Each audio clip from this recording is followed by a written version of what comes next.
Bonsoir, Monsieur Thierry. Bonsoir. Je suis très heureuse de vous saluter. Merci bien, moi aussi. Je m'appelle Irène, je suis jeune scientifique et interpréteur. Et c'est professeur Мальцев, Monsieur Мальцев. Bonjour. Bonjour, bonsoir. Скажи ему, что я очень рад знакомству. First of all, Dr. Мальцев said that he is very happy and he is glad to know you, to see you and to greet you. Огромное спасибо, что вы согласились со мной поговорить, для меня честь. Thank you so much for your pressure time. Thank you so much that you find an opportunity to speak to us. And Dr. Mальцев says that actually it's a great thing. Thank you. Well, thank you to give me the opportunity to meet you. Вопрос номер один, он выглядит очень просто. Как вы познакомились с трудами Жана Бодрийяра? So the first question, if you don't mind, in which way or how did you meet the works of Ж.Бодрийяр? How did it happen? It happened in two times. First, as I was completing my education in sociology, in the mid-80s and early 90s. That was my first encounter. It was through reading his work. Вообще это произошло дважды. В первый раз это было где-то в 80-х, 90-х, когда я впервые заканчивал образование по профилю социологии. My first encounter was as a sociologist. Впервые я столкнулся как социолог. And I had been trained by Marxist sociologists and economists in France. И меня обучал марксист социологии во Франции. Okay. And my first reaction was not very positive when I read Baudrillard in the 80s. Когда я в 80-е впервые прочел Бодрийяра, моя реакция не была позитивной. Okay. My first reaction was, this is not a sociologist, this is a prophet. Моя первая реакция была такова: это не социология, это пророк. Пророк. Okay. Prophet. My reaction was like, it's as if he's looking at the world from his window and saying whatever he wants. Реакция была такая, как будто он смотрит из окна на весь этот мир и говорит все, что он захочет, все, что он пожелает. Okay. It was lacking of the kind of methodology and theory that I was used to and considered was the only way to do the kind of research. Говорит, не хватало именно методологии упорядоченности, той, к которой я привык. Okay. But in the early 90s, between 1990 and 1992, I was doing my postdoctoral in Los Angeles, in LA, in the US. Но в начале 90-х, это между 90 и 92 годом, я заканчивала постдокторантуру, это второе образование докторское, в Лос-Анджелесе. Okay. And I had moved from a school of sociology to a school of communication. И я переключился, я перешел от школы социологии в школу коммуникации. Okay. And suddenly, because of those two changes, the disciplinary move to communication and the move to LA, it became obvious to me that what Baudrillard was saying was very interesting. И поскольку произошла вот эта двойная пересмена, и потому что я перешел со школы одной на школу коммуникаций, вот в тот момент я понял, что то, что говорит Бодрийяр, это интересно. Okay. So the problem I had at first suddenly became an advantage. И то, что я сначала считал проблемой, внезапно стало преимуществом. Suddenly his prophecies became a reality. Внезапно его пророчества стали реальностью. Okay. Actually more than a reality, a hyper-reality. Даже больше, чем реальность, гиперреальностью. Suddenly I was in the land of the simulacra. Я оказался в стране симулякров. Suddenly I was in the land of the simulations. Оказался в стране симуляций. And I could recognize it. И я смог это распознать. Okay. So it changed all my way to look at this thing. Полностью изменила мой взгляд на это все. Okay. Suddenly, as I was troubled and upset by his writing, it became, I was interested by it. И после того, как это все стало, ну, сначала я был расстроен, да, а потом я начала ясно это осознавать. It is also this moment when I realized that, contrary to what I had read before, his writing was affecting me. Defecting? Not just my mind, affecting me, you know, giving me an effect, not just concept.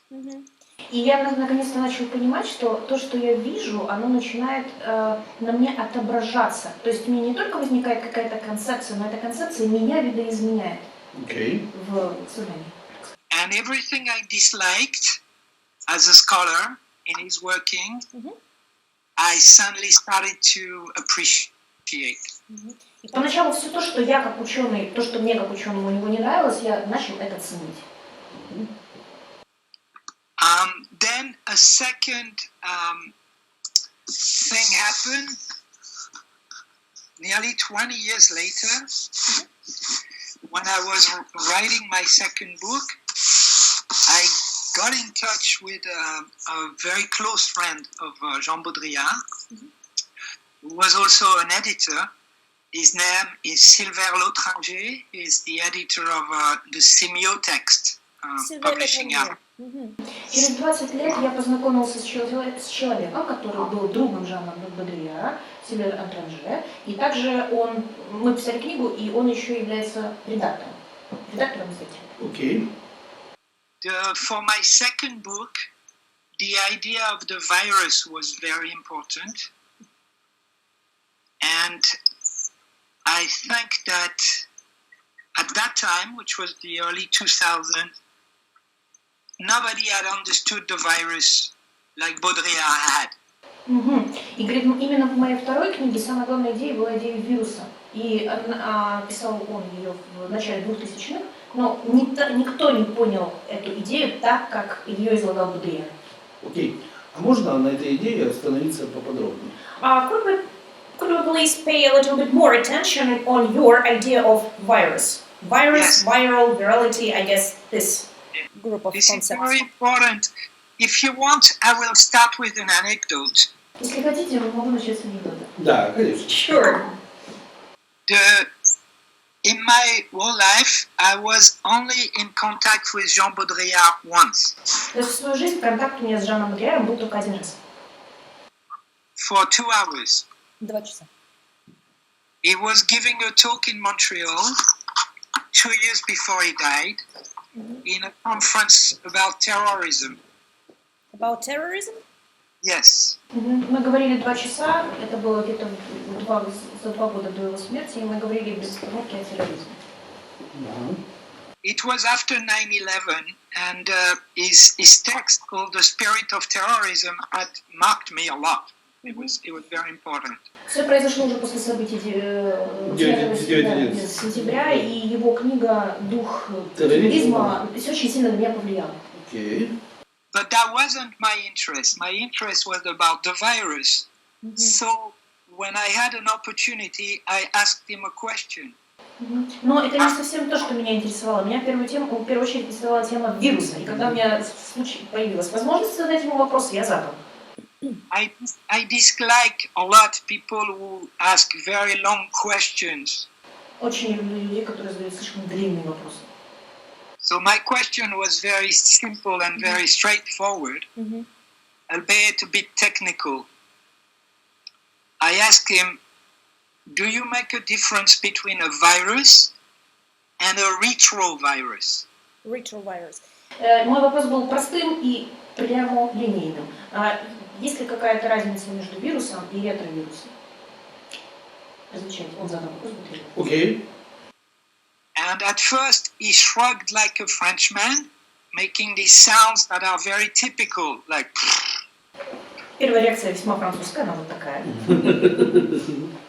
And he said, but the virus is just a metaphor in my work. В моей работе вирус — это просто метафора. And And that I was already happy with this answer because I worry and I care a lot about metaphors. И это меня очень обрадовало, потому что я вообще отдавал большое значение метафорам. But it didn't stop there. Но он на этом не остановился.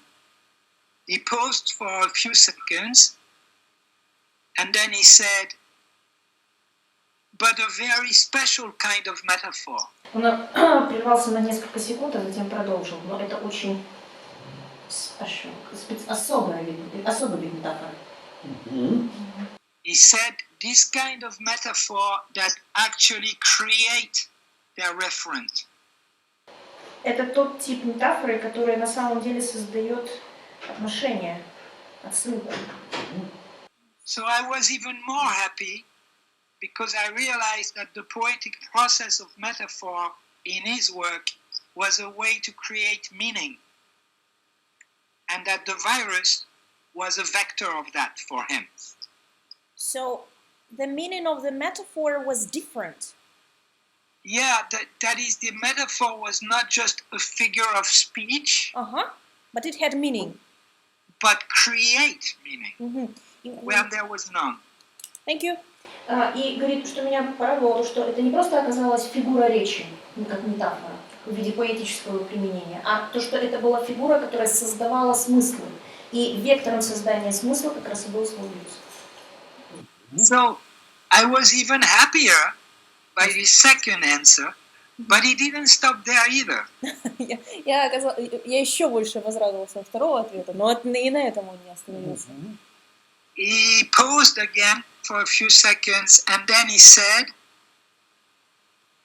I now realize, thinking about your question, that for my whole life I have confused virality with virtuality. И говорит, потом он сделал паузу еще на несколько секунд, посмотрел на меня и сказал, что вот сейчас, ввиду вашего вопроса, я впервые понял, что всю свою жизнь я путал два понятия.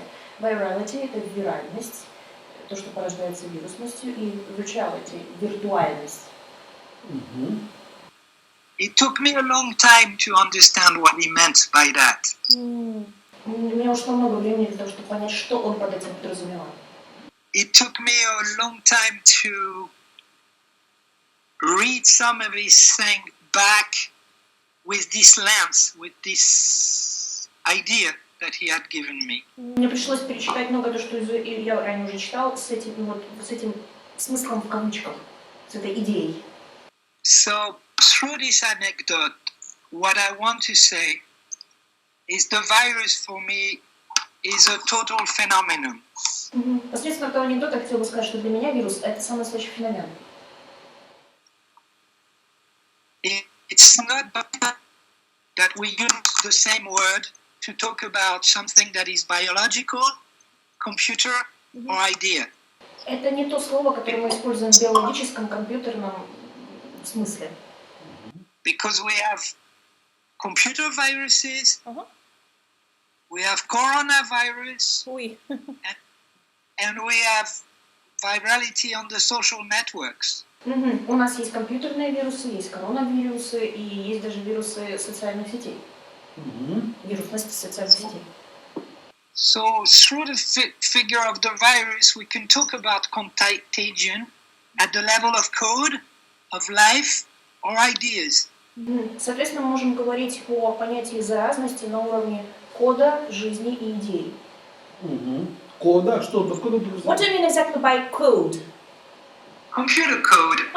Компьютер. Окей. Код, жизнь, да, и идея, да? Code, life and idea. Yeah, but in fact, maybe it's all code. Но он говорит, по факту, может, это вообще код. Ну, все есть. Maybe. Computer code, genetic code. Компьютерный код, генетический код. Right? Идейный код. Идейный код. Idea, like the code of idea. Yeah, like, Dawkins' idea of memes. Dawkins. There's this biologist called Richard Dawkins in England who talks about memes, like genes, but for ideas. So, Есть такой английский ученый Докинс, который ввел понятие тоже единиц недробимых, как гены в биологии. Окей. So for me, viruses are very important to think about our current condition, both as alive and sentient and thinking. Being alive. Being alive, being sentient, being able to sense, have experience, and also as thinking, but И то есть есть три направления, к которым может быть причастна эта категория вируса. Быть живым, быть способным чувствовать и мыслить. The most important is that the virus is a way to think about culture and life without necessarily the notion of an individual.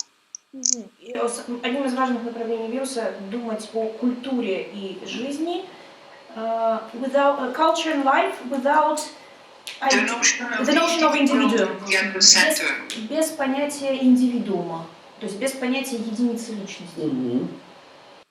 Because the virus knows no individuality. Для вируса нет индивидуальности, нет индивидуума. It's always populations. It's always exchanges of code that matters and not the individual. Это всегда в рамках популяции, ну то есть поколений. Это в рамках передачи кода. Это не касается какого-то одного конкретного отдельного. Вот тогда, по сути, появление человечества и, по сути, его дальнейшее существование в виде рождения детей, оно тоже вирусное получается. So, according to this logic, could we presume like emergence of mankind and the way we produce children, this is again something viral, it's like a virus. I mean, mankind could be some sort of virus too. Yeah, some would say, the thinking of Nietzsche was really important for Baudrillard. And Nietzsche once said that mankind is a disease for the earth, so maybe a virus. Yes. Идеи Ницше были близки Бодрийяру, и как Ницше говорил, что человечество это disease, это заболевание для Земли, то, соответственно, человечество тоже можно было бы рассмотреть как вирус. Okay. He said a skin disease. Он говорил, как это, как кожное заболевание. I'm not sure about that, but what I know is that viral processes are very important. And here the philosophy of Baudrillard merges with the philosophy of another French philosopher of the 50s and 60s. His name is Gilbert Simondon. Жильбер Симондон – это такой французский социолог, философ 50-х, 60-х годов прошлого столетия, и говорит, что в таком случае идеи Бодрийяра, они крайне важны, и они вот соединяются с моим личным пониманием и философией этого французского философа. Okay. In the philosophy of Simondon, there is a process that is very important. It's called transduction. Transduction, and this is something that the viruses do. Транзакция или трансдакция – это вот один из вирусных процессов, который является крайне важным. Some biologists now think that transduction in viruses is more important than mutation to explain the evolution. Is more important than mutation? Yes. Некоторые считают, что это категория трансдакции является более важной, чем теория эволюции, развития, преобразования человечества. Что это такое? Dear Professor, how could you please explain the transduction process? What is it like? Okay. Some viruses have the ability to, instead of reproducing in the bacteria that they colonize, they insert their genetic code into the genetic code of the bacteria. Существует такой тип вирусов, которые вместо того, чтобы размножаться в колониях бактерий, они вместо этого вводят генетический код в генетический код клетки. So each time the bacteria reproduces, it reproduces the code of the virus with it. Соответственно, всякий раз, как бактерия воспроизводится, она воспроизводит и код вируса. Вирус. Это обеспечивает ураганное распространение. And И actually, абсолютную живучесть, правильно? and Dr. Mальцев said that this is a thing that makes makes spreading of this virus in a storm, like a tsunami, like in a storm way. It spreads way too heavily and way too fast. And secondly, this is the process that helps this viral code remain stable. Yes. But at the same time, when it get out of the bacteria, sometimes they take a little of the genetic code of the bacteria with their own. Но иногда, когда вирус отсоединяется от бактерий, он в том числе забирает часть генетического кода от бактерий с собой. And sometimes when they infect a second bacteria and put their code within the code of the second bacteria, they take the code of the first bacteria into the second. И иногда, когда этот же вирус потом инфицирует вторую бактерию, он привносит уже не только свой генетический код, но и код предыдущей бактерии. This process is called lateral gene transfer or transduction. Латеральный генетический привнос или трансдакшн, так называется этот процесс. Окей. So this notion is that a virus is also a vector for genetic code to move from one species to another. Этот процесс объясняет, что вирус является вектором, который переносит генетический код одного подвида к другому. And some processes of evolution are understood better this way than through the mutation, the accidental mutation. И некоторые разработчики идеи эволюции понимали эту систему лучше. So the transduction is one of the principles of communication. И трансдакция — это один из принципов коммуникации, общения людей. Окей. То есть мы могли бы сказать, что мы как отражение биологии видим отражение социальной коммуникации. So in biology mirror, I mean by means of biological model, we also see the reflection of communication model, of the way people communicate. Yeah. The thing is that, like Baudrillard, I was trained in sociology, but I do not consider myself a sociologist. Как и Бодрийяр, я занимался социологией, практиковался, но себя социологом не считаю. I was trained as a biologist first, then as a sociologist, then as a communication scholar, and now mix these three things in a way that aren't true to any of the three. Great. Сначала стал биологом, потом обучался социологии, и уже третий этап — это ученый в области коммуникации. Теперь, говорит, соедините, смиксуйте это, и вот получится. Ну, работа на стыке, всегда была наивысшем уровне в науке академической. Dr. Mальцев says that actually interdisciplined approach is way skillful and way professional approach in our scholar life. So it's high level, to be frank. What I also like about Baudrillard, at the end of his life, he didn't want to be called a sociologist or a philosopher. He considered himself more like a photographer, even if he was really modest about it. I think he understood that, and it's sort of a consequence of his own work. He understood that in the time of the hyperreal, the serious and rigorous science alone won't help. В концу, как наверняка известно, к концу своей жизни Бодрийяр не хотел называться социологом или философом, он вообще считал себя фотографом. Это в том числе определенное проявление его скромности. Но еще к концу жизни он говорил о том, что отдельно стоящие отдельные науки это проявление, во-первых, гиперреального мира, а во-вторых, отдельные науки, применение отдельных наук не спасет, не поможет. Естественно, по сути своей получается, что есть два парадокса. Один парадокс – это исследование любой науки, любого явления, это плоскостное исследование, это плоскость, то есть взгляд с определенной точки. А с другой стороны, если всеми науками одновременно исследовать одно явление, то никто это не будет читать. То есть невозможно будет воспринять, да? Dr. Mальцева said that actually at this point we meet two paradoxes. Like paradox number one, if we take only one science, like one discipline, and we use this discipline to search some sort of object or phenomena, this is only the way we are looking at that phenomena from one point. Like one plane, one point, and I look only in this way.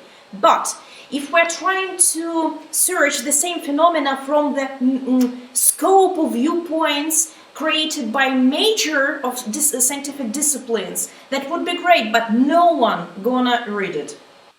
Yes. Unless you find a way to write about it, I would say with the artifice of art. Artificial art? With the artifices of art, like poetry, or sculpture, or painting. You know, like Magritte, what Magritte did for the surrealists, right?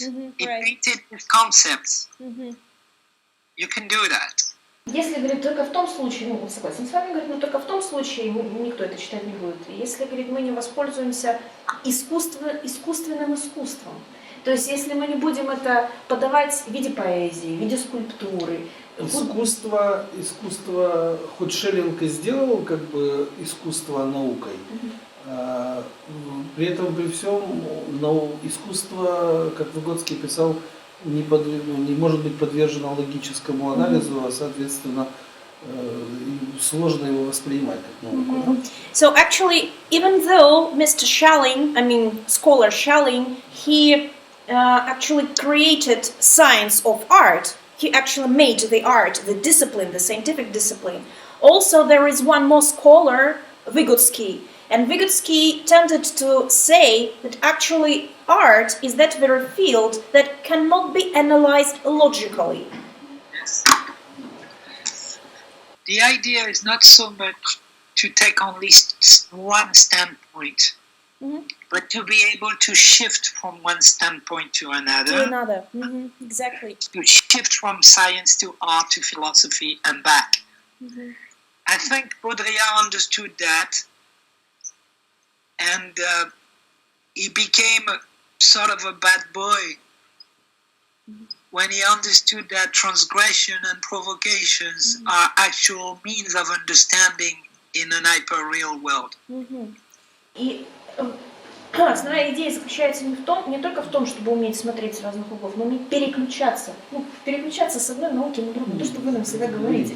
И когда он это заметил, когда он начал это использовать, он стал таким бэдбоем, плохим парнем. Понятное дело. Вот. Потому что тогда он понял, что трансгрессия, прочие видоизменения, они все равно скрывают смыслы в мире гиперреальности. Окей. Before him, Guy Debord had said that in a truly inverted world, the truth is a moment of the false. В инвертированном мире the truth, правда является моментом лжи. Да, естественно. And that's what Baudrillard did when the epigraph of simulacra and simulation is an invented quote from the Bible. И это то же самое, что сделал Бодрийяр, когда он привнес симуляцию и симулякр. Так он написал этот код. Not only did he invent a quote which is forbidden for a scientist, he invented a quote from the Bible itself. From the Bible? Yes. Really? Yes.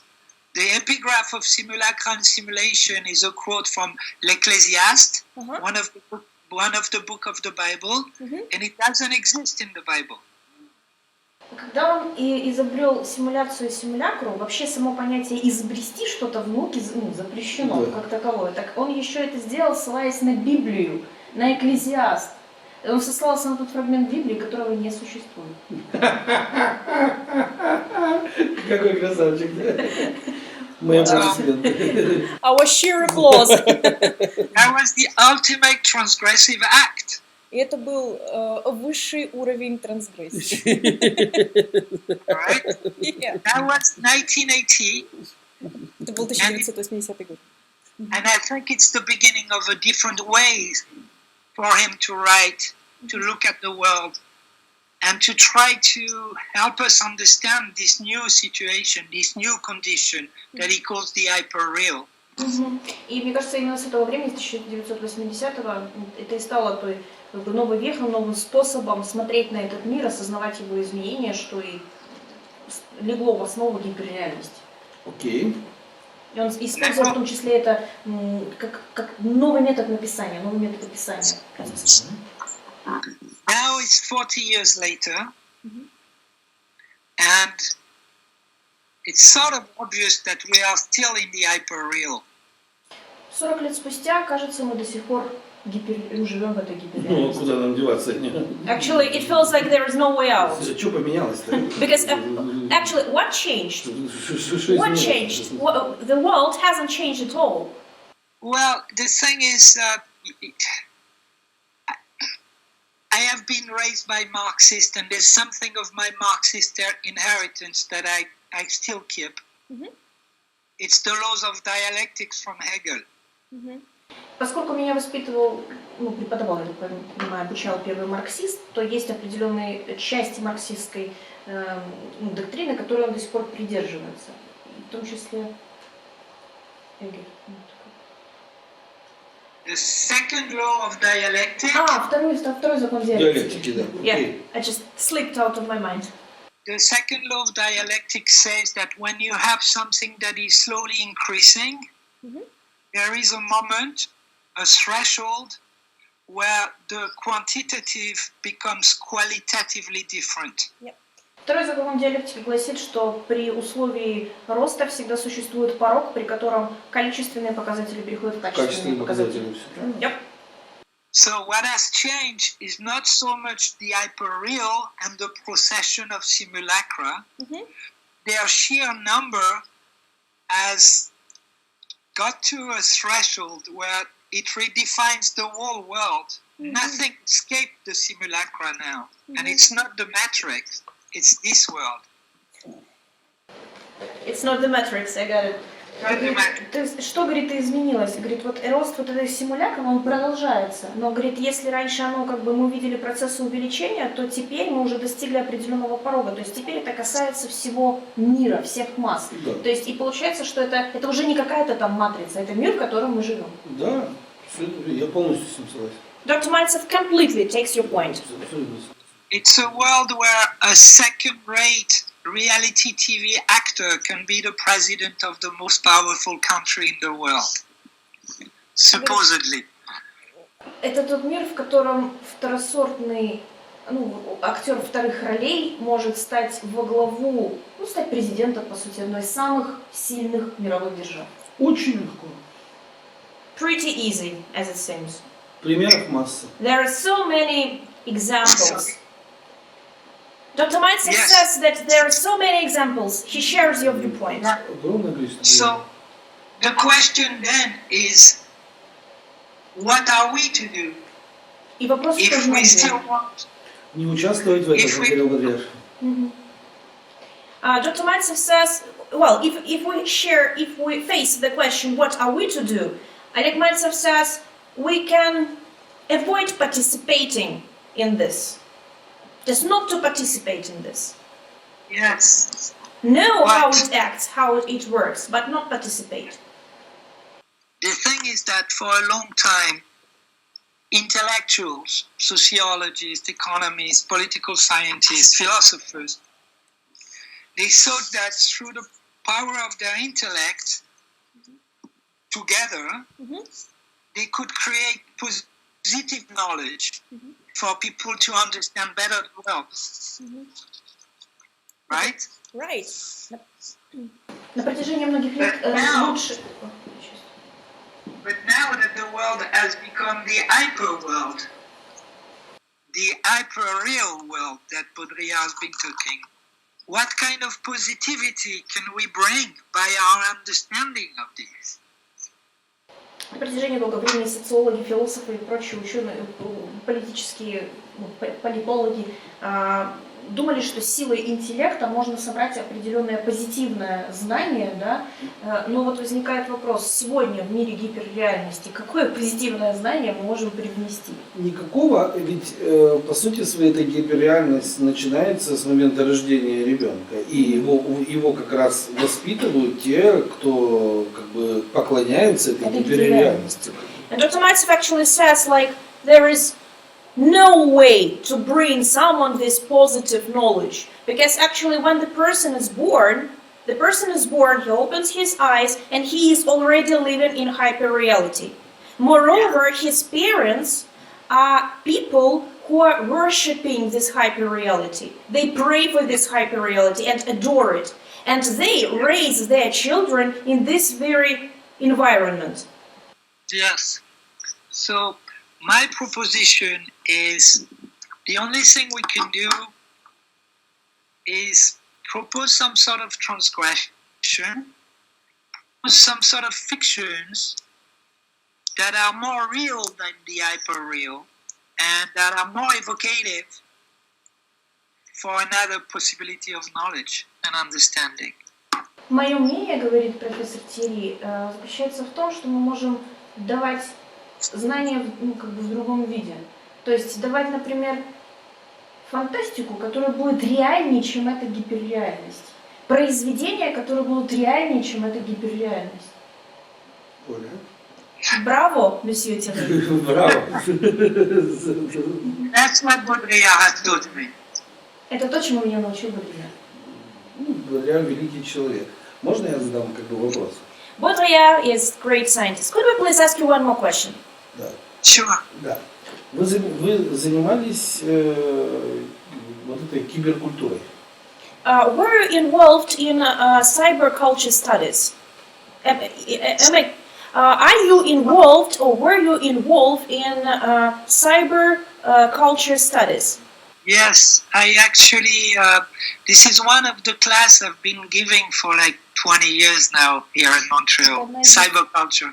Это одна из дисциплин, из предметов, которые я в Монреале уже 20 лет как преподаю. Вы не могли бы меня посвятить в это таинство немного? Could you please actually take Dr. Mальцев by his hand and show the great shine of this phenomena of cyber culture? Again, you know, it's something that marked me a lot, that impressed me a lot. When I first read Simulacra and Simulation, it is not about computers. Yeah, it is not about computers. There is no mention of computers. And when Baudrillard is writing, the World Wide Web does not exist, and there are no personal computers. Что меня поразило, right, exactly, что меня поразило, когда читал симуляции и симулякры, там эта книга не о компьютерах, там вообще нет ни единого слова. Более того, когда сам Бодрийяр эту книгу читал, компьютера вообще еще не существовало, и как и сети, интернета и всего остального. I think cyberculture is a fiction that has become a reality. Я думаю, киберкультура — это фикция, то есть выдумка, которая стала реальностью. It's the science fiction of Philip K. Dick. Это sci-fi, то есть научная фантастика. Филипп К. Дик. Rewritten by Baudrillard. Ага, переписанная Бодрийяром, заново написанная Бодрийяром. And finally materialized in something without materiality. И в конце концов материализовавшаяся во что-то безматериального. This thing, this material without materiality, was invented at Xerox PARC in the 1970s. Материальность без материальности была как явление изобретено в 1970 году. And it's called Ethernet. Называется интернет. Exactly. When the scientists who created the Ethernet were asked, why did you give it this number? They said, you see the cable, this cable? What do you think is inside the cable? И когда он создавал это, вы спросили, зачем ты ему даешь ему такое название, да? Он говорит, вот посмотри, что это? Это кабель, да? Вот что внутри кабеля? And they answered, of course, ether. Ether? Ether. Ether. Провод. You know the air that the gods used to breathe? Ага. In the Olymp, in the Greek Olymp, the god used to breathe a special air that is called ether. That's what they put in the cable. Yeah, эфир. Вот, точно. Thank you so much. Воздух, который вдыхал Бог на Олимпе перед тем, как создавать вокруг все живое, это особая субстанция, предшествующая создания, это эфир. Так вот, как вы думаете, что внутри кабеля? Эфир. That's what finally made it possible to do what cybernetics was supposed to do. Cybernetics is the science of communication and control. Кибернетика — это наука о коммуникации и контроле. Until you didn't have personal networks covering the whole world, communication and control were just ideas. До тех пор, пока не появились вот эти сети, покрывающие весь мир, сети, персональные сети коммуникации, идеи вот этого всеобщего контроля, они были просто идеями. Now they are everywhere. Сегодня они повсюду. Так вот. Some of my colleagues are talking about surveillance capitalism. Surveillance? Yeah. Or control societies like Gilles Deleuze. I think that Baudrillard had understood that we went one step further than that. I call it genetic capitalism. Genetic capitalism. Отталкиваясь от идеи Джилля Делеза, мы приходим к генетическому капитализму. That is a capitalism that is able to discipline you, control you, but also make you. Это такая идея, которая генетический капитализм, который позволяет discipline you, control you, but also make you, fabricate you, produce you. То есть тебя дисциплинирует, тебя контролирует и тебя как бы воспроизводит, фабрицирует тебя, видоизменяет. Перевоспроизводит. Переделывают. Actually, they are like overdoing Ретрансформируют. like retransformating. Yes. Because people forget that cybernetics is not only the science that allowed us to make computers, they are also the reference for molecular biology.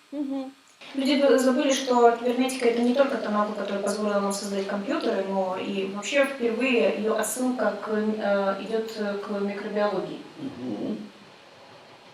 So for me, cyberculture is this very moment in human culture where we have one pluridisciplinary synthesis that allows to explain everything.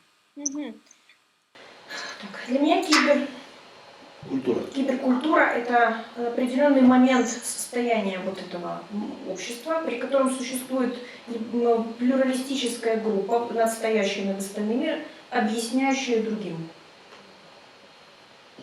То есть вот есть группа, которая объясняет другим, грубо говоря, как обстоят дела. Like there is a group of people who are just like upper-standing group of people that explain the rest of the crowd how we live, how is everything going on, etc. Like this? Well, for the worst and the best. И это и к лучшему, и к худшему. Мы можем сказать, что это некая прослойка авторитетов, искусственно созданных, через которую до всех масс доводится та информация, которая необходима для того, чтобы вот как раз контролировать, управлять или трансформировать. Dr. Mальцев suggests, are we correct to say that actually by cyberculture we mean that layer of people, of artificially created authorities who are told to explain the rest of the crowd information and substance in order to control, discipline and fabric that very culture, fabric that very crowd of people. Not only explain, but actually produce.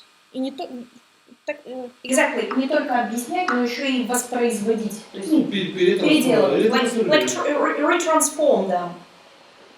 Yeah, or to put it in different way, to instantiate it. It's both Cambridge Analytica and Wikipedia at the same time. I didn't quite catch the idea of Wikipedia. Well, Wikipedia would be like a positive version of Cambridge Analytica. Wikipedia. You know Cambridge Analytica? Me personally, Okay. no. Me neither personally, but I know the phenomenon. I mean, the idea that you can fabricate what people think, including they think of themselves. That's what culture is about usually. Culture is a way to frame your being in the world as a human, right? Right. Есть как бы высший пласт, я просто не понимаю, как он называется, высший пласт знаний, да, а есть Википедия. И по сути Википедия это то самое поле, где можно видоизменять, вот как раз... Википедия, по сути своей, она как бы стала, как бы заменила оракула, как бы людям на сегодняшний день. Если я задаю профессору вопрос в Италии, как бы он лезет в Википедию, хотя этому тему уже 20 лет, то о чем можно дальше говорить? Dr. Mальцев said that actually there is such a tendency about Wikipedia, like, you know, Wikipedia is the thing that it substituted prophets. Like, in all the days we had prophets. Today, even professors, there is such a situation, just like half a minute. Dr. Mальцев was speaking recently to one of Italian professors, and he's a great professor. He's involved in his studies. He's studying a phenomena for more than 20 years. And Dr. Mальцев asks him about that very phenomena he's great at. And he says, okay, let me open Wikipedia to give you a question. But that's professor. Yes, well, you know, what's interesting about Wikipedia are not the pages that people usually look at. It's not the content like an encyclopedia. It's the pages about the discussion on the content. Самое интересное в Википедии, знаете, что это не страница самого контента, не сами статьи, а вот этот форум, страницы дискуссий об этом контенте. Именно так. Exactly. Именно так. You can see how knowledge is discussed and how it's conflicted and how people disagree and how it comes to be as it is. No encyclopedia used to do that. Ни в одной энциклопедии такого не было, чтобы люди именно дискутировали по поводу контента, по поводу знаний, вступали в конфликты. А еще смешнее, когда 15-летний ребенок ученому профессору объясняет, что здесь нужно написать. Moreover, about Wikipedia, there are sometimes, let me say, ridiculous situations, like pretty ridiculous. Like like a situation when 15 years old student, he's at school, at high school, and he says, "No, dear professor, let me tell you the way you should correctly write your information in Wikipedia." Потому что она требует консенсуса. Because actually Wikipedia is that very resource that says we need consensus. Yes. We need to find consensus. Yes. И это то, что этот консенсус и порождает всю симуляцию Википедии. And that very consensus is actually that very phenomena that raises, that produces that simulacra. Yes. Yes, I agree. That's why it's a thing of our time, right? It's not so much the truth, but it's how it is constructed. Дело не в правде, а в том, как мы ее дисконструируем. Правильно. Вместо понятных критериев научности у нас консенсус. It's like instead of looking for objective scientific criteria, like something solid, we are looking for consensus. Yes. Probably because people now believe that the very idea of universal truth doesn't apply anymore. Может быть, даже потому, что люди считают, что эта универсальная идея правды более не является применимой. Дело в том, что я думаю, что проблема все-таки в другом. У нас в Советском Союзе был очень известный академик Попов. Dr. Mальцев said that maybe there is one more idea. You know, in former USSR, there was a great academician, Monsieur Popov, Григорий Попов. Да.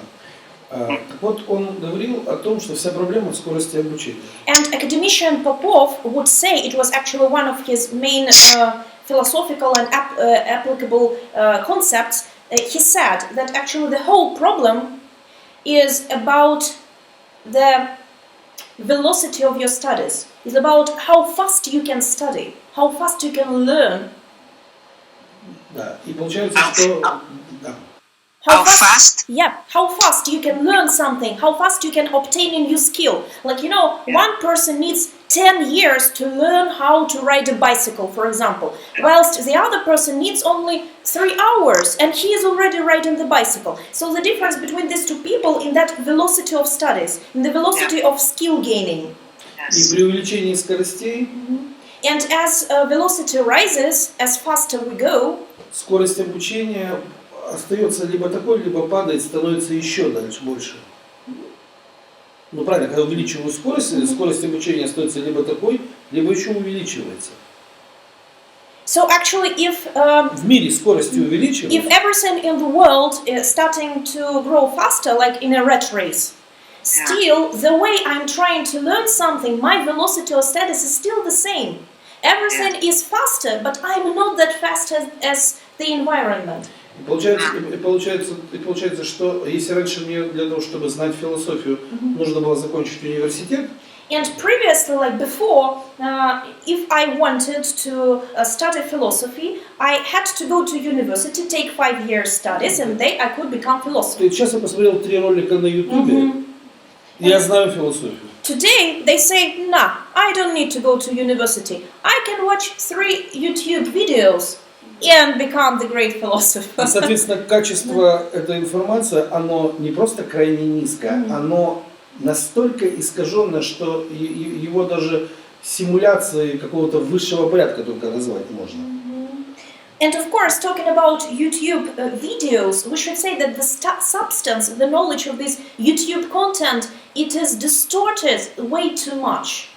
It is a distortion. And this distortion, again, isn't it simulacra? Isn't it retransformation up to nonsense? И поэтому нам не истина не нужна, мы даже не знаем, что это такое.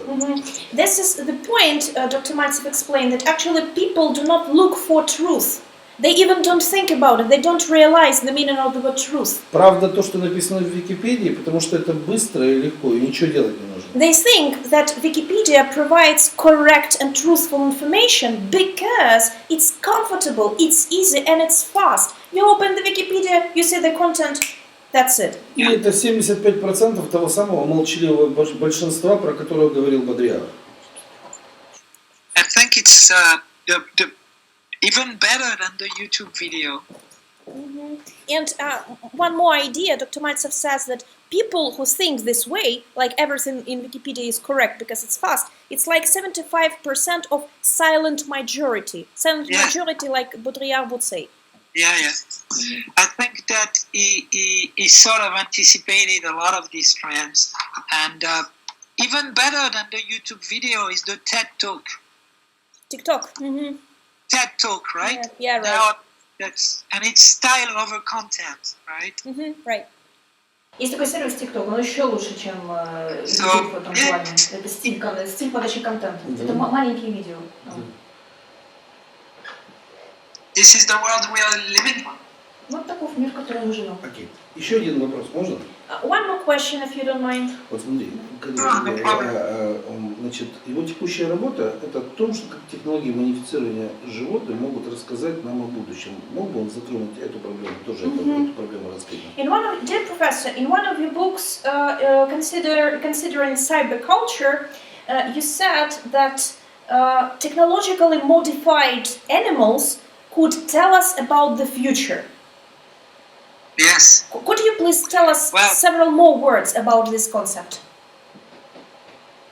This was this moment when I started to be interested in what now they call the technological singularity. Это был тот момент, когда я интересовался в технологической сингулярности, как ее сейчас называют. This idea that scientists and technologists are now working to create successor of the human being, the post-human, and that the idea goes through computer technologies, the idea that you could upload and download your mind into a machine, and that you could also use the advances in biotechnologies to clone yourself and do this kind of thing in order to become immortal. Все началось с того, что ученые и технологи начали работать в том направлении, чтобы создать некое творение, которое является как бы последствием человека, как бы его преемником, даже так можно сказать. То есть это постчеловек. И тут речь идет о клонировании, речь идет о использовании биотехнологий, о том, что мы сможем что-то загружать, выгружать наше сознание и так далее. То есть, по сути, речь идет о тех технологиях, которые позволят человека сделать бессмертным. Okay. So I thought that this was highly transgressive. It was very demiurgic. It was this moment when humans decided to play God, and it's usually very, it's problematic. Это так называемая трансгрессия, тот самый момент, когда люди решили поиграть в Бога, и это всегда проблематично. In many places, reproductive cloning is forbidden. Forbidden, right. Во многих странах клонирование и репродукция по типу клонирования просто запрещены. In France, we invented the notion of crime against the species. Crime against the species. Говорит, во Франции мы изобрели такое понятие, как преступление против вида, то есть вот биологического вида. So my idea was that if people were doing this kind of thing, they wouldn't advertise it. They wouldn't do it in public. They would do it in offshore laboratories. And they would give access only to people with a lot of means to this kind of things. И говорит, моя идея заключается в том, что те люди, которые занимаются такого рода исследованиями, они не будут делать это публично, они не будут это рекламировать, рассказывать об этом, не будут это делать в открытых лабораториях и во всем остальном. То есть это не то знание, которое публичное. So my idea was that it would be very difficult to access these things, to see them happening. And therefore I thought that if it was difficult to see that applied on humans, it would probably be way easier to see it on animals. И говорит, я полагаю, что получить доступ к этому, чтобы увидеть, как эти вещи вообще происходят, получить доступ к этому очень сложно. И получить доступ к тому, как какие-то видоизменения проводились бы над человеком, это очень сложно. Но гораздо проще же увидеть это на животных. So I decided to study different instances of transformation of animals that could be sort of anticipation of what might happen to humans. И я начал изучать инстанции видоизменения животных видов для того, чтобы понять, как бы это могло отразиться на человеке. То есть прототипологизировать это человека. It's like animal instances of transformation, like a prototype, and then secondly, we use this prototype to analyze the way something could change according to a human being. Maybe, but it was also the fact that as a sociologist or a social scientist, I could access those phenomena through fieldwork when I could not probably access the same thing on humans. И для меня, как для социолога и профессора в естественных науках, такой подход позволял работать, как полевым методом исследования, да, потому что получить доступ к таким исследованиям в области людей, да, то это невозможно, а животных возможно. Животных возможно. So, for instance, reproductive cloning is forbidden for humans, but not for animals. Клонирование, репродуктивное клонирование запрещено относительно людей, но не запрещено в плане животных. So I studied the case of a company in California that offered pet owners reproductive clonings of their pets. Я изучал калифорнийское дело, когда владельцам животных предлагали клонировать их животное. This actually happened. Really? For $5,000 you could buy the clone of your dog or your cat. И это то, что действительно произошло, за $5000 можно было бы купить снова ту же самую кошечку и собаку. Это то, что было фактически. But the company folded. Why? It failed. It failed? Really? Yes. Ну, компания провалилась. It failed for two main reasons. The first reason is that regardless of what people say, it's not sure at all that people want their dog forever. По двум причинам все это дело, так сказать, накрылось. Первая причина, несмотря на то, что люди говорят, они не хотят обладать собакой всю жизнь.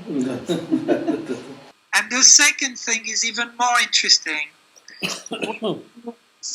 Went bankrupt.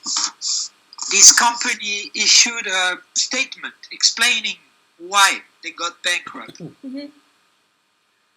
And the reason they gave was unethical competition. Второе объяснение еще интереснее. Когда, значит, компания стала банкротом, они, ну, их там принято, они поясняют причину банкротства, публично это оглашают, неэтическая конкуренция. Unethical competition. Unethical competition, неэтичная конкуренция. Another company was selling clones that were not clones at all. Дело в том, что то, что они продавали, качество клонами это не было. Just another dog of the same breed that you could not distinguish from your dog. Это просто та же самая собака, та же самая порода, которую ты ни за что, ну, просто не отличишь. So, you know, I expected to find something, I found something else, but it still made me think about it. Я хотел бы еще что-то найти в этом плане, но это то, над чем еще нужно работать, думать еще. These narratives, you know, the post-human narratives, start with the standpoint that anybody in his right mind would prefer to be immortal than mortal.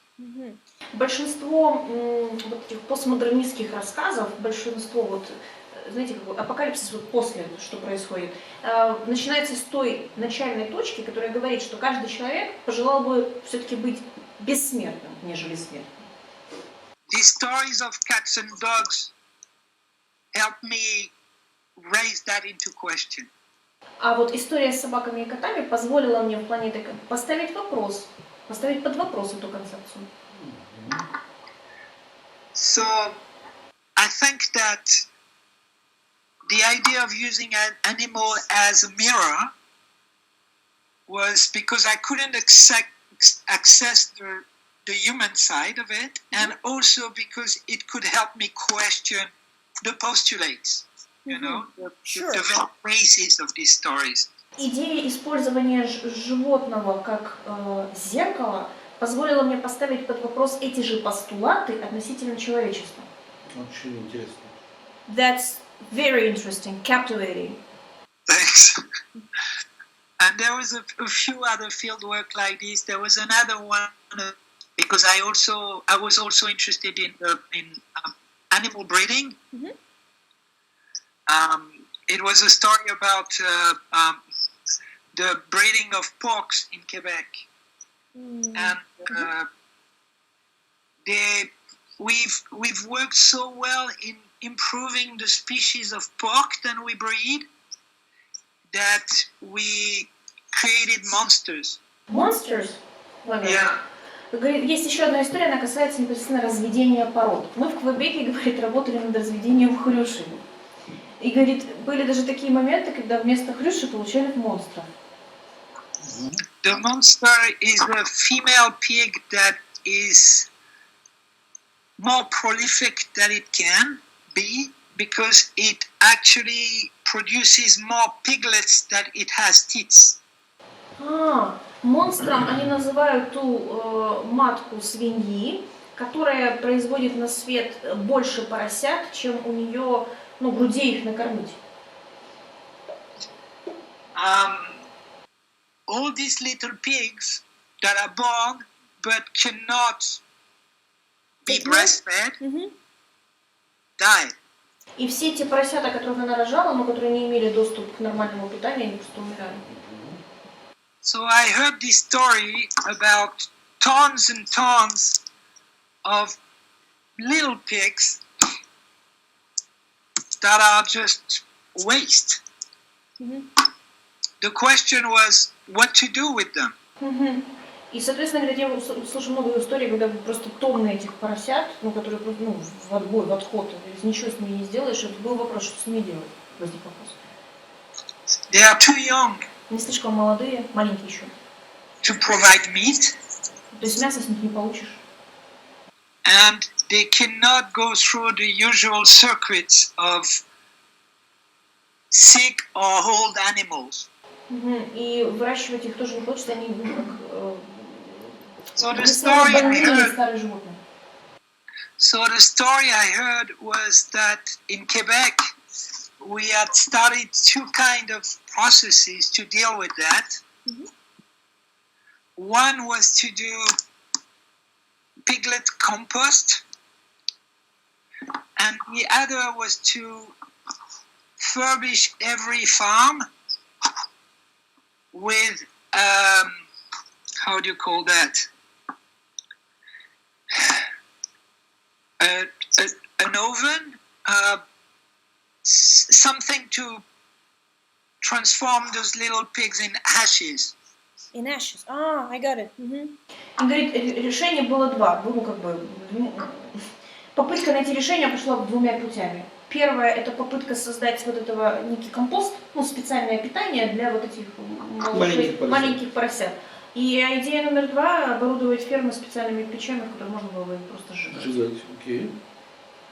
Of course, it is an horrible story because, it has a lot of historical connotations that go with that. But my point with these case studies was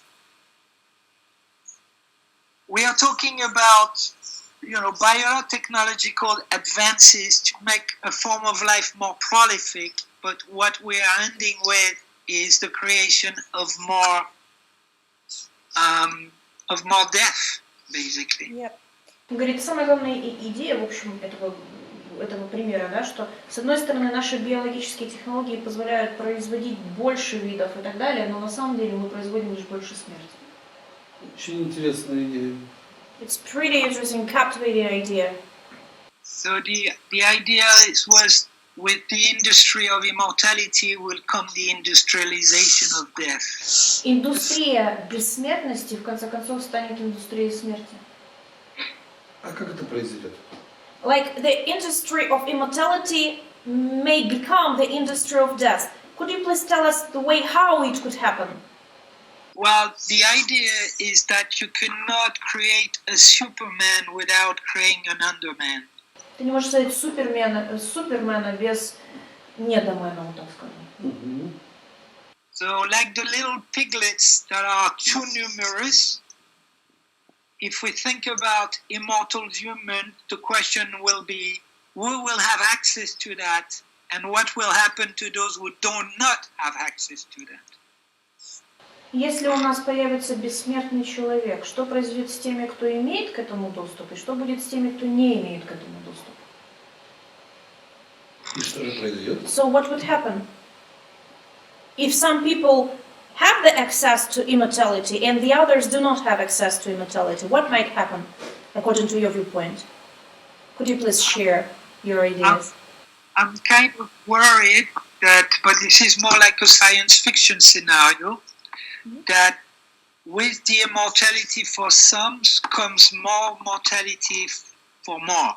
Это, говорит, больше похоже на сценарий sci-fi, научной фантастики, но тема бессмертия для некоторых будет порождать лишь больше смертности для других.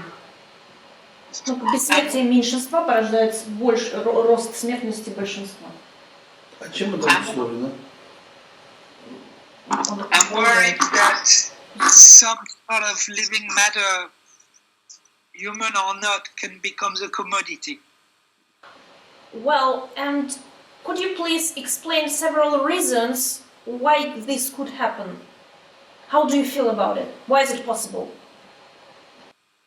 Well, We realize you say it's like sci-fi scenario. We realize it, yeah, but still, it's logical. I'm using this story, this pig story, as a parabola, with horrible historical precedents. The cipher of the story is, do you know how Henry Ford got the idea of the automatization of the chains of production of his cars? Мы знаем, как Генри Форд пришла в голову идея автоматизации производства его машин? Думаю, что нет. I don't think so. Could you please share the way Henry Ford did it? When he was a teenager, he visited the Chicago slaughterhouses. Когда он был подростком, он был в Slaughterhouse, это забой. Да. Он в Чикаго ходил вот в забойный вот это. Ну, на забойный бойню. дом, да, на бойню. бойню. Yeah, it's a slaughterhouse. They were already automatized. И она уже была автоматизирована на тот момент времени. That's where he got the idea. Вот откуда у него эта идея появилась. Do you know where the Nazis got the idea of the final solution? Откуда у нацистов появилась идея final solution, финального решения? Ну, то есть сжечь все. It's like, let me say, that horrible incident of mankind when people were, let me say, Ну, убить всех евреев и сжечь их печать. like kill all Jews and get them into ovens. Of course, they did not invent anti-Semitism, Конечно, не они изобрели антисемитизм. Естественно. Yep. but they invented the final solution, which is the industrialization of the death. Но они пришли к тому финальному решению, которое послужило индустриализацией Да, то есть, по сути, появление бессмертного человека или бессмертных людей ведет за собой следующий виток нацизма и фашизма. And we could also presume by this that if we face the emergence of upper people, let's say, this ultra people, this great people, it actually bears certain consequences, like the new, let me say, the new period of Nazism? Of fascism, of Nazism, of this Nazi president. То есть, правильно я понимаю, что любая попытка создавать сверхчеловека, она закончится, ну, по сути своей фашизмом. What I'm saying is that you do not create a Superman without an Underman. That's what history has taught us. And in this specific story, Adolf Hitler in Mein Kampf thanked Henry Ford for the idea of industrialization. He's the only American who's thanked in Mein Kampf. Говорит, единственный, кому в Mein Kampf Адольф Гитлер из американцев сказал спасибо, так это как раз-таки Генри Форду за эту идею индустриализации. Это, кстати, отсылка к предыдущей фабуле, да, и о том, что невозможно создать суперсверхчеловека без недочеловека. It also happened that Henry Ford was one of the worst anti-Semites that the Northern America has seen.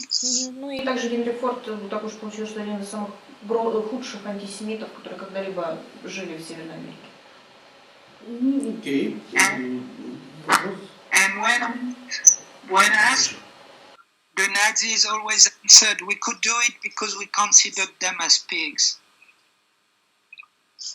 So my story is a story to play on these historical precedents. With this very little case here, that in fact was a fiction. We never put ovens in the farms in Quebec. It was just a moment in time. It was just an industrial question.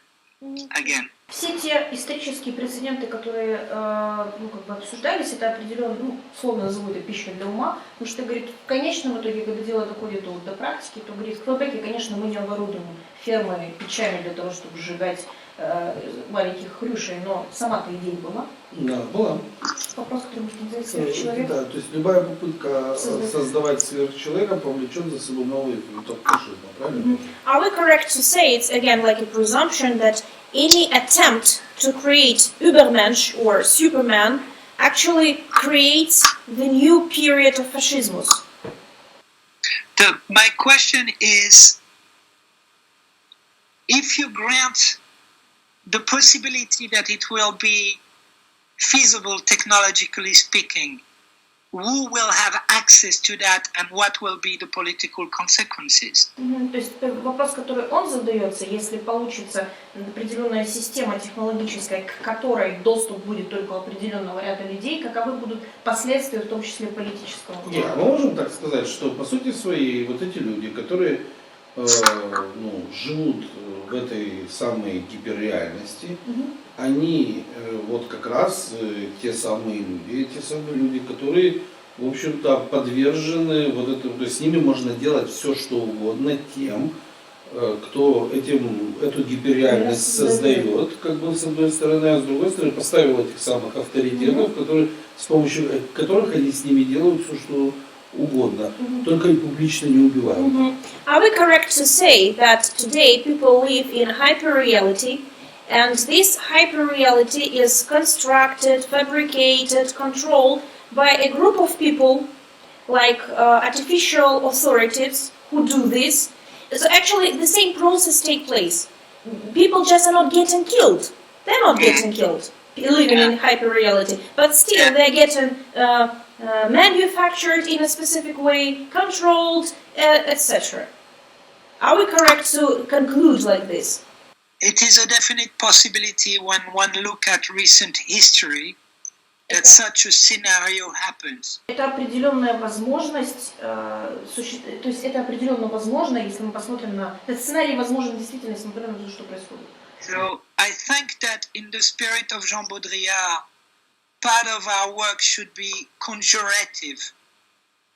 Conjurative, that is, write something for it not to happen. Говорит, и в духе Бодрийяра я бы сказала, что наша работа должна быть такой. Напишите об этом, чтобы это не произошло. Окей. In the worst case, Это самое худшее, что может произойти. in the worst case, history will show, unfortunately, that we were right. В худшем случае история покажет, что, к сожалению, мы были правы. Но у нас же есть еще одна неприятность. У нас очень многие вещи были написаны и стали пророчеством, вместо того, чтобы предотвратить.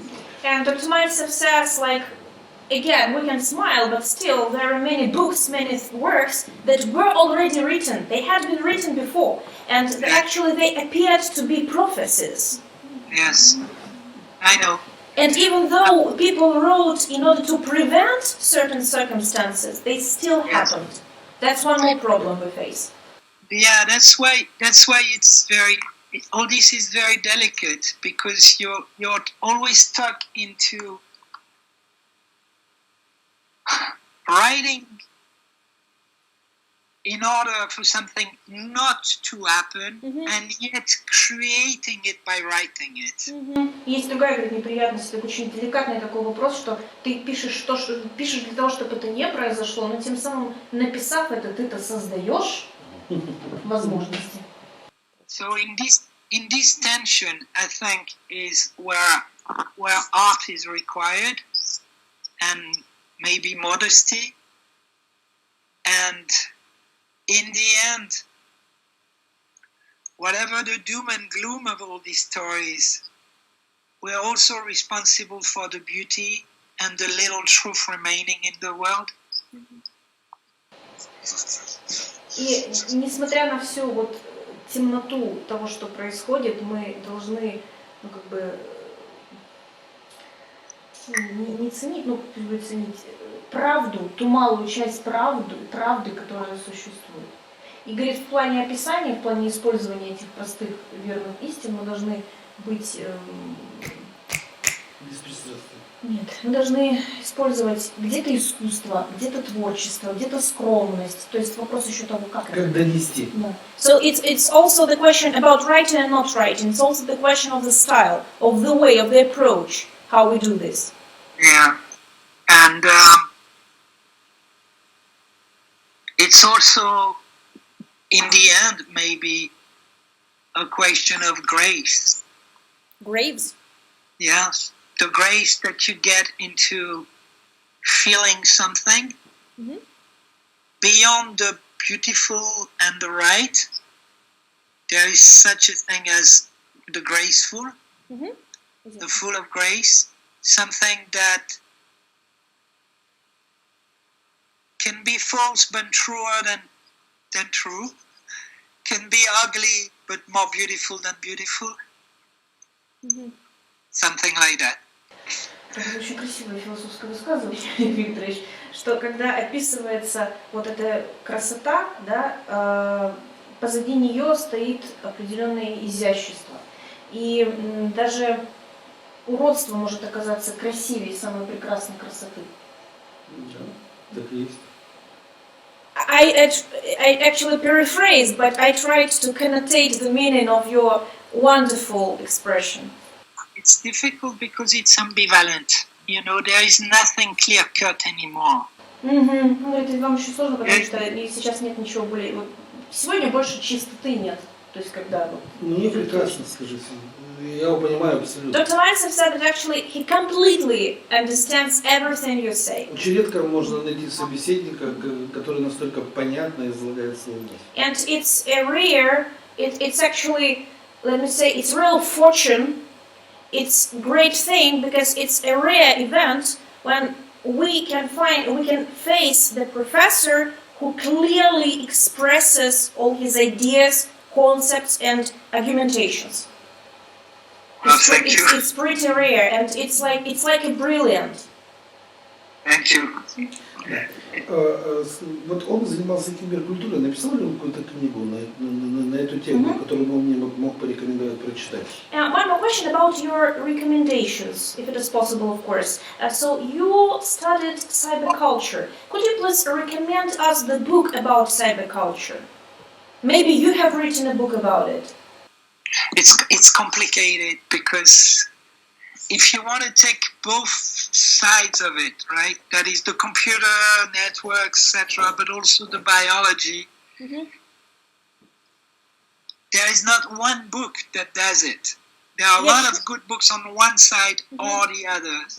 Yeah, we realize that, of course. Нет одной книги. Есть вот одна книжка хорошая, с этого боку одна книжка. I tried to do that in my second book. My first book is about computer. It's the story of the laboratory where they created the mouse and hypertext and the graphic user interface in the 60s. It's called Bootstrapping. But my second book is called Junkware. It is a very strange book though, and it's very weird and dense and I think, Professor, you're being too modest. well, I don't know how close it is, but if you read Polish, my book was translated in Polish. We can read in Junkware. English, in French. It was written in English and published in the US, but it was translated in Polish. That's the only language it was translated into. I don't know how easy it is for you to read Polish, if it's easier than English, but No, if it English is way easier. Even though, of course, Ukrainians understand Polish. Yeah, let me translate it. Говорит, сложно сказать какую-то одну книгу. То есть, если первая книга была посвящена компьютеру, а точнее истории изобретения мышки, то во второй книге я попытался как-то со всех сторон это собрать, но книга получилась непростая, она получилась очень такая тесная, то есть концентрированная. Я бы сказала, что он слишком скромничает по этому поводу. Он рассмеялся и говорит, что книжку я изначально написала на английском, она вышла в США, но единственный язык, на который она была переведена, это польский. То есть вот его первые две книги, да? Первый компьютер. Да, ну я просто говорю, первые две книги его, я бы мог прочитать. Правильно? So, Dr. Mальцев says, like, first of all, we could start with your two books, right? Yes. It's a good starting point. Book number 1 and book number 2. Book number 1 about computers. Yeah, I told you that Number 2 about computers and molecular biology. But book number 1 is a very serious academic historical book. That's wonderful. That's exactly what Dr. Mальцев adores. Well, my voice is like erased, you know. I'm just writing about history. The second book is just the opposite. It's a delirium of a poet philosopher. Oh, great. Если первая книга о компьютерах, она такая именно научная, четкая, он говорит, мой голос там стерт, я просто излагаю исторические реалии, то вторая книга крайняя противоположность. То есть она более как философская подача идей. А какую работу Ж.Бодрийяра он считает ключевой? Dear Professor, what book or what work of Ж.Бодрийяр do you consider to be the key one? Like the key work of Ж.Бодрийяр? It's difficult, but I would say the one that impressed me the most in the end is called L'échange symbolique et la mort, symbolic exchange and death. Символическая Обмен и смерть. This is where the theory of the simulacra is the best exposed. Это именно та книга, в которой лучше представлена теория симулякры. But for some other reason, Forget Foucault was very important for me too. Forget Foucault. Because it's, for me, that was the way to understand how he differed from Foucault on one side and Deleuze on the other. Because those three in one, Foucault, Deleuze, Baudrillard. Это книга, в которой три в одном встречаются. Фуко, Делез и Бодрийяр. Какая? Забудь Фуко. Забудь Фуко. They were probably the most influential writers on the second part of my career. And to understand how he had to differ from both Deleuze and Foucault was really important for me. Говорит, для меня именно эти три писателя стали определяющими во второй части моей карьеры. И вообще, говорит, вот то, как разграничить Фуко и Делеза, вот это для меня было важно. Then, of course, there are all the books from the end of the career, the book from the 90s, Les Stratégies Fatales, and all these books he wrote more as a columnist than a social scientist. They were also very important. But I think if I had to pick just one, it will be Symbolic Exchange and Death. Ну вот как раз символический обмен и смерть. Если, говорит, стоит вопрос назвать только одну книгу, то это будет вот это. Скажи, что я его благодарю за то, что вы уделили мне время. Огромное спасибо за объяснение. И я думаю, что мы еще встретимся в скайпе, если у него будет время, мы еще могли бы продолжить наш диалог. So, Monsieur Thierry, thank you so much for your kind attention. Thank you so much for having time for us, for meeting us. Thank you so much for your kind explanation, for your patience. And we are admiring this, and we're appreciating this. And in the very near future, if it is possible to talk to you again, to see you again in Skype, it would be just great. All right. I enjoy doing this. I enjoy your question. I think it's fantastic, and I think that's what scholarship is about: conversation, dialogue, understanding. So, you know, I'm very happy to have done that with you, and I hope I'll see you one of these days in real life, as we say. Thank you so much, Professor. Thank you so much. See you soon. Goodbye. Have a nice day.